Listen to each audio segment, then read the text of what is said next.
Hey guys, Zomfox here, and today it is time to re-rank all 8 UFL head coaches after the 2025 season.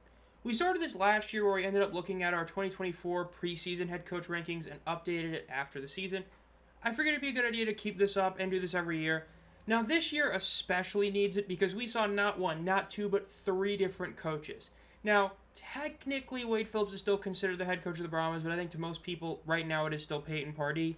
So we're judging this list with that. So we have 3 different head coaches that were not ranked before being ranked in this list. So we're going to be updating the rankings from this past, or I guess we should say this preseason, into the postseason. So let's get started with number 8, Jim Turner of the Memphis Showboats.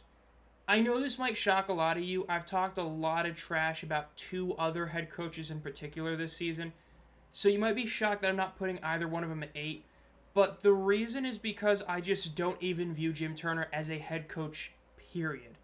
Think about it like this. If any of you have ever played Madden during like the late 2010s, you know the Patriots just had a placeholder head coach because Belichick, never signed or whatever to actually be part of the game. He kind of feels like that coach.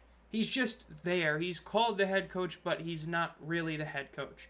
Look, heading into the season, this team was just like the Brahmas were last year. The Brahmas had a lot of issues, which I will talk about when we get to Peyton Pardee.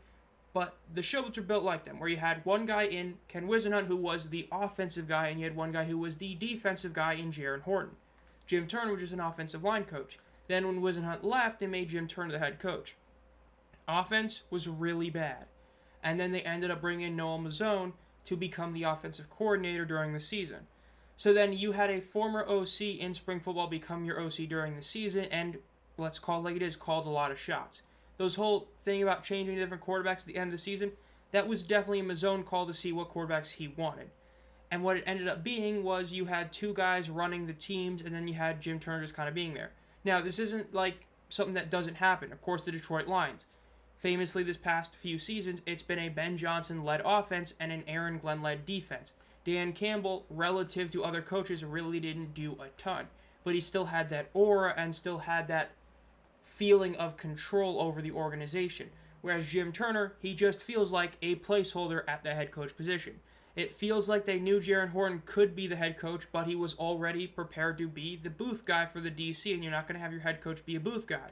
So you just kept him at DC, and you bring in Mazzone to then basically run the offense. I would not be shocked if he ends up becoming the head coach or is named the head coach.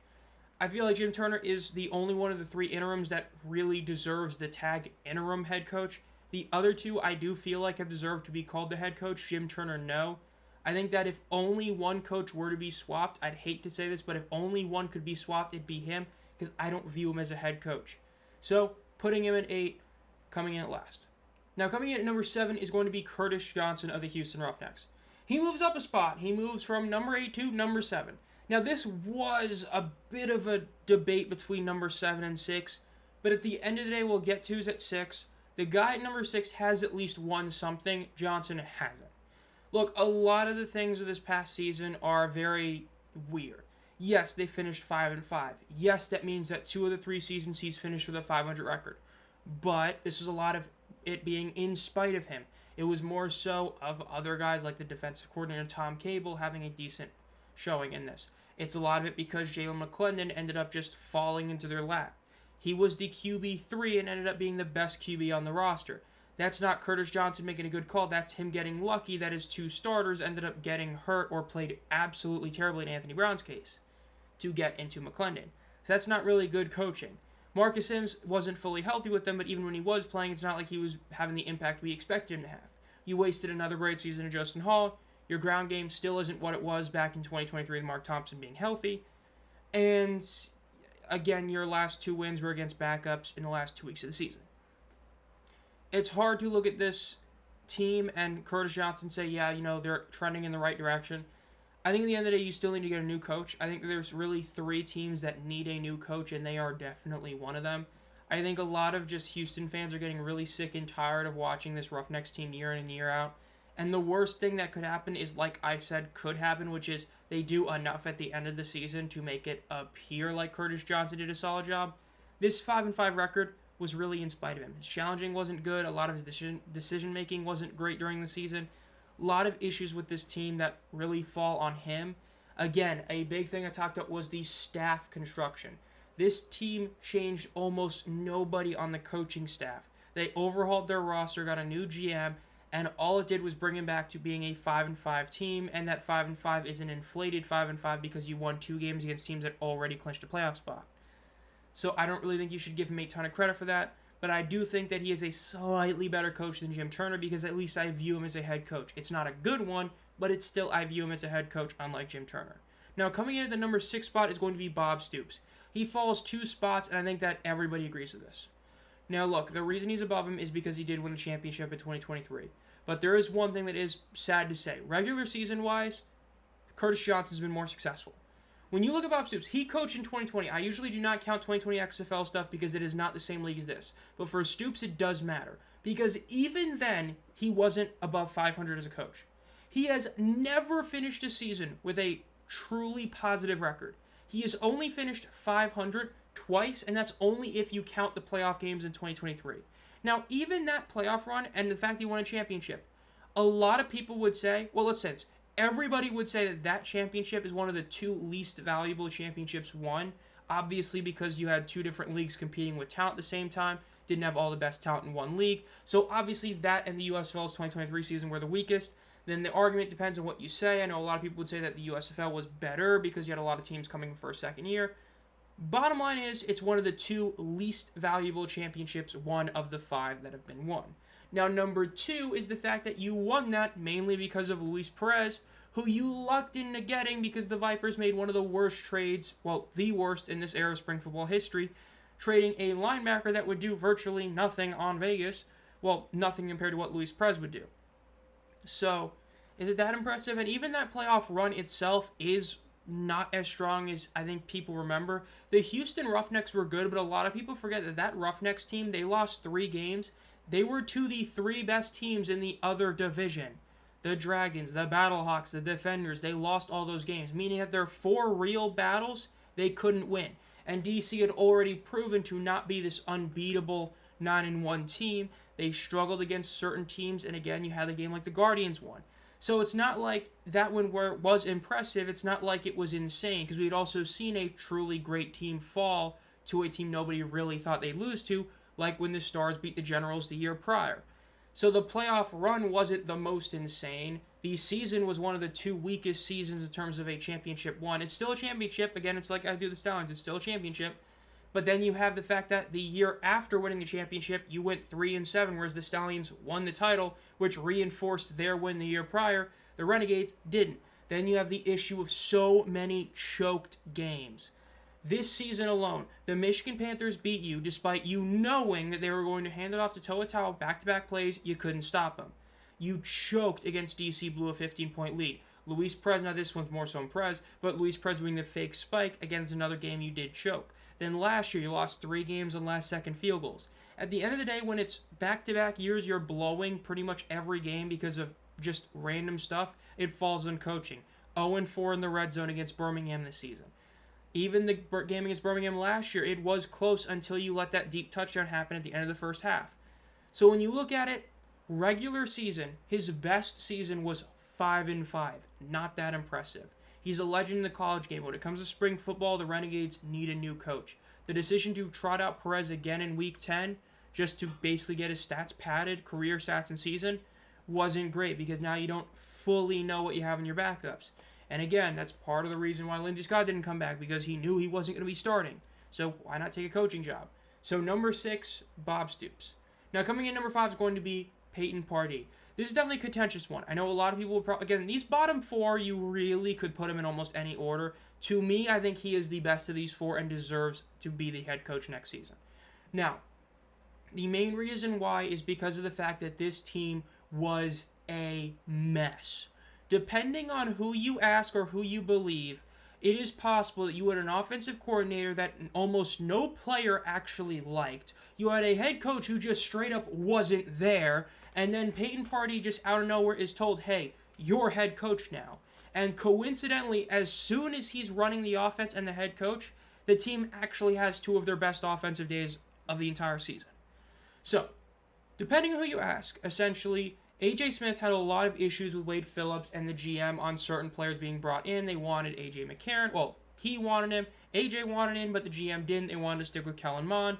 So if you believe AJ Smith, basically Wade and the GM caused a lot of issues, mainly the GM, less so Wade, but Wade was just not there. Apparently he wasn't at all there present during training camp, and even during the first 3 games of the season, he basically wasn't there either. So then AJ leaves out of frustration. Some people say it's because he wasn't going to be named the head coach after Wade left, and then Wade would end up leaving for a leave of absence for his health.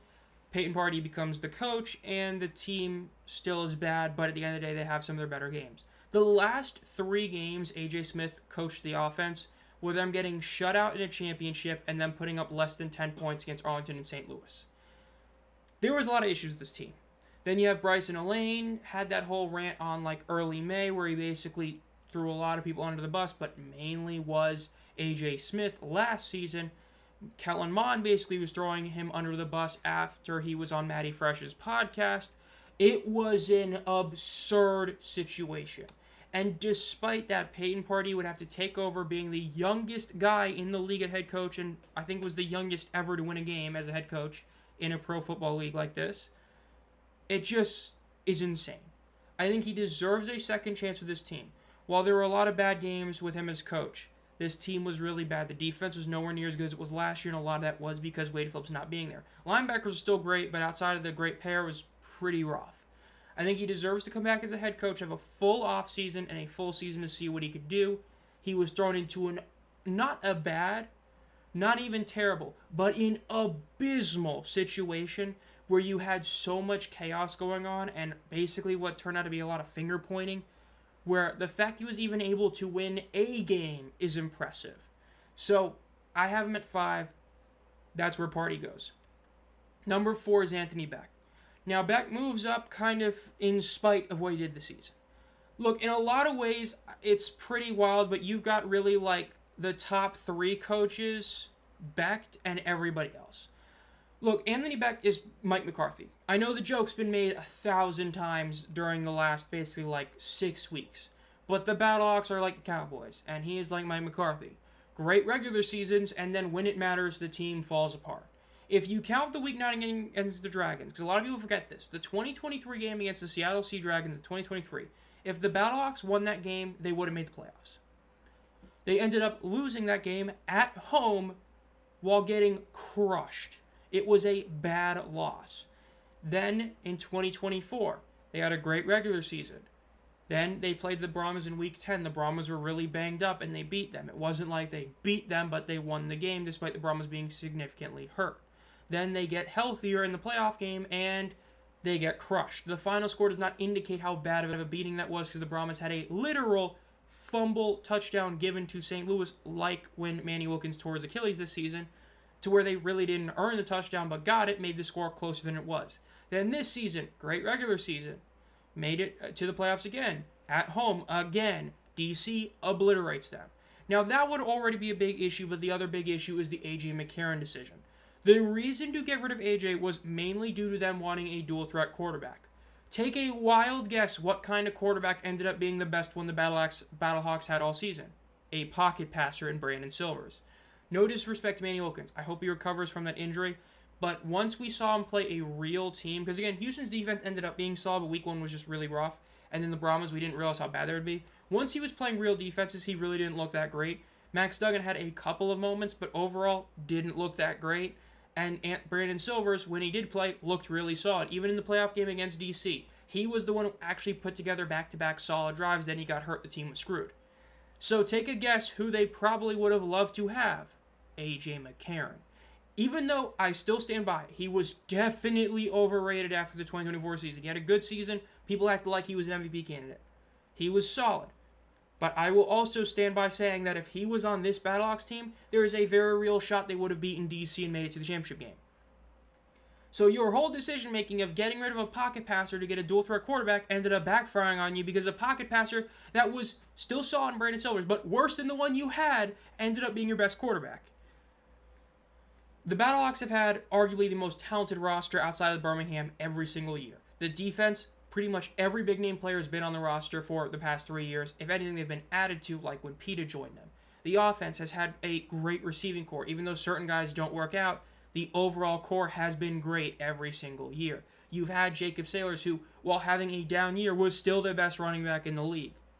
And it once again netted you a playoff loss.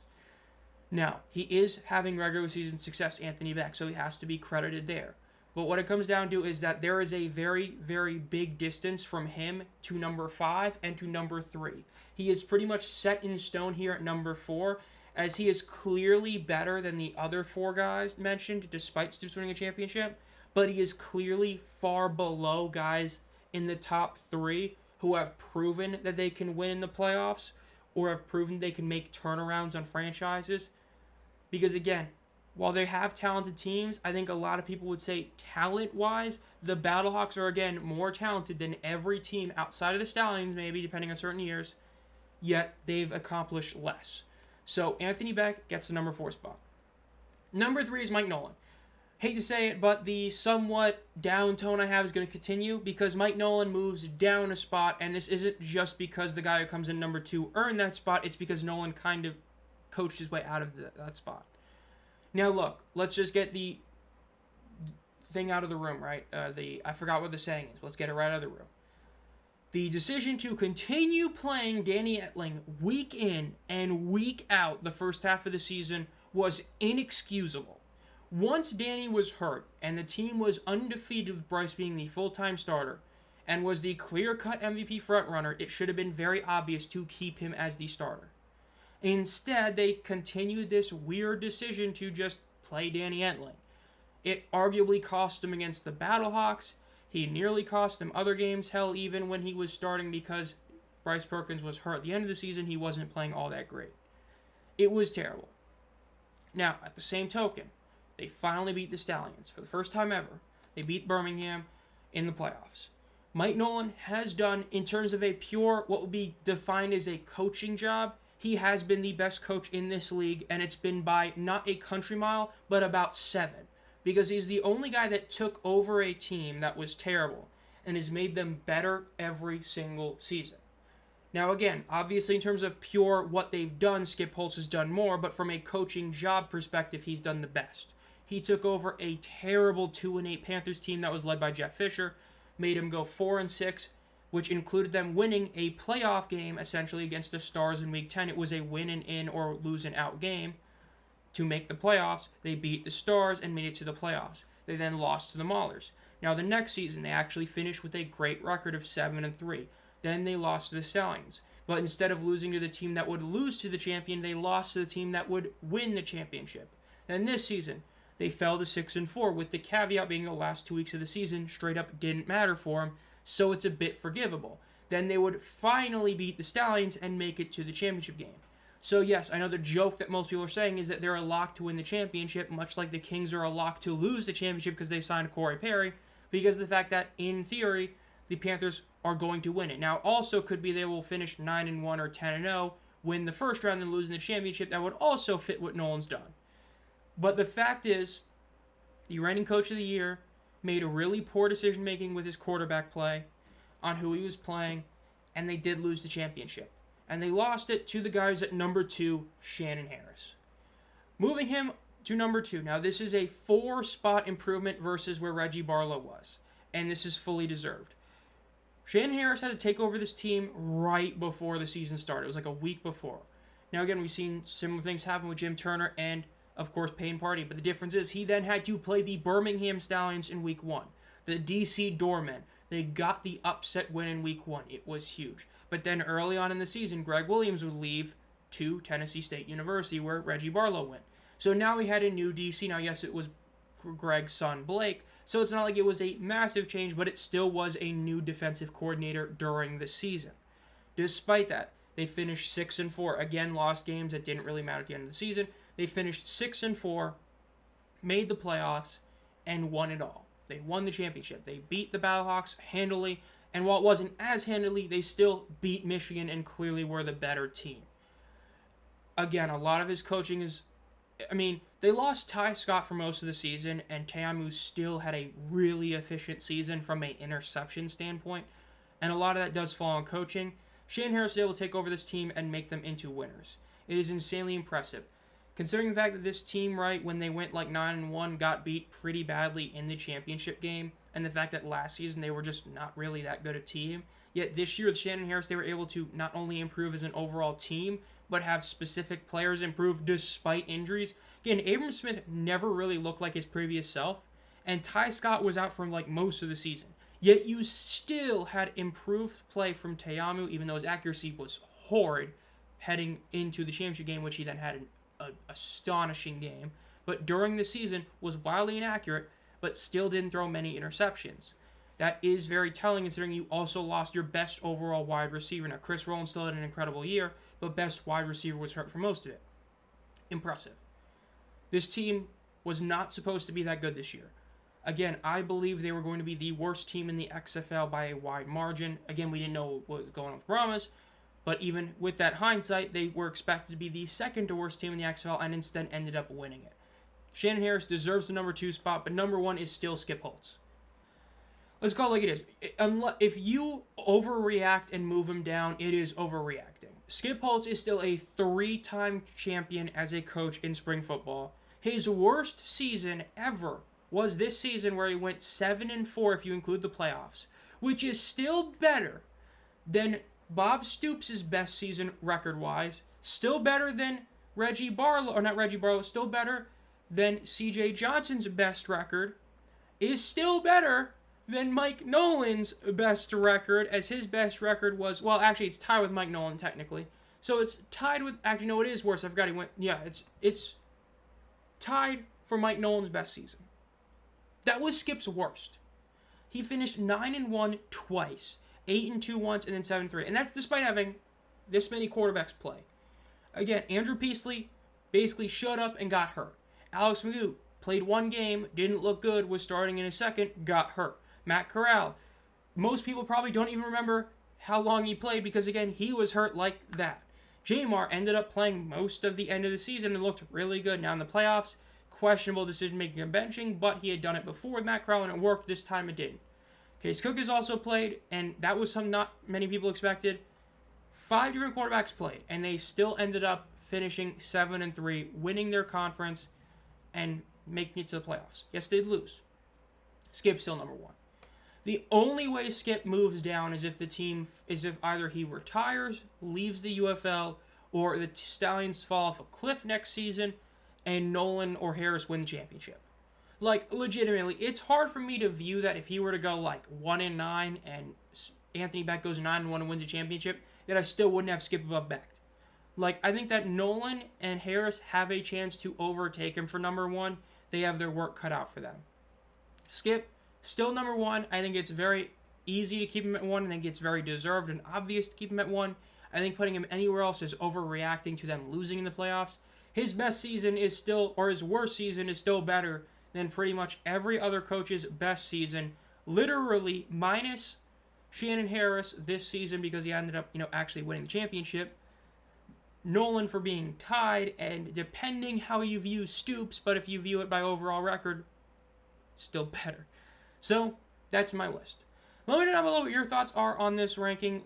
Do you agree or disagree? Again, I think that number 1 is the only spot you cannot change. I think that even 2 and 3, there's some argument, though I think that Harris is better. And number 4, I think number 4 and number 1 are very clear cut.